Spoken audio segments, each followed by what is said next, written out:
Hello, good morning. This is Brian Hitzelberger, your professor for Art 1100, Art Appreciation Online.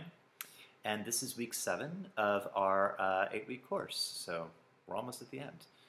So the readings for this week, we actually looked at a lot of art movements that happen kind of one right after the other. Art history actually really kind of takes the 20th century 19th and 20th century and kind of organizes it into a series of movements that kind of orderly proceed one right after the other. That's kind of not the way things really happen, but looking back in history, it's always inherently reductive. So what I've done is on this page, I've actually put a list of all the major art movements that your textbook looks at and discusses from the readings from this time period. So those are Neoclassicism, Romanticism, Realism, Impressionism, Post-Impressionism, the Fauves, Expressionism, Cubism, and Futurism. Each one of these movements had its own set of aesthetics and its own aesthetic philosophies. The artwork, the paintings, sculptures, etc., that came out of each movement, they definitely had a certain visual look to them. But it's important to remember that each one of these movements also had a kind of philosophical or conceptual idea behind them. And that drove the aesthetics of the way that the work looked. So for this week, I'd actually like you to make a subjective post, one that's based off of your opinions.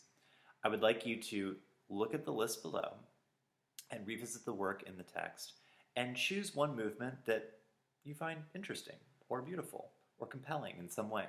Which one do you like the most, essentially? Select a work from that movement, talk about that work, show that work on screen, as we usually do, and talk about why you like it. Now, this is a subjective post. It is based off your opinion. It's based off of what you yourself are attracted to. But in order for this to really work, you have to back up your subjective opinion with discussion of the text. So if you like the way something looks, that's wonderful, but I also want you to bring into your post what were the aesthetic philosophies that drove the artists to make the decisions that they made, which yielded the aesthetic decisions that you respond positively to, okay? You can be attracted to the philosophy and not the aesthetics. You can be attracted to the aesthetics and not the philosophy, but you have to recognize that they both work together, and I need to hear that from you in your post because that is the way that I know that you are engaging with the text, of course.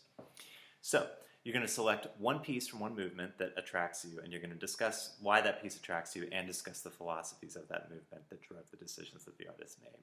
Additionally, you're also going to select one piece that doesn't appeal to you at all from another movement. Which of these movements from the same list kind of repels you, or you just think like, I'm not really into that?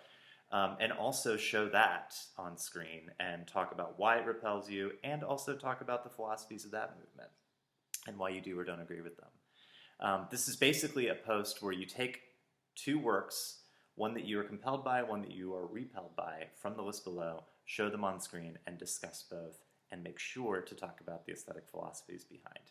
Okay? That's going to be your post for this week. I look forward to looking at your videos. Thank you so much.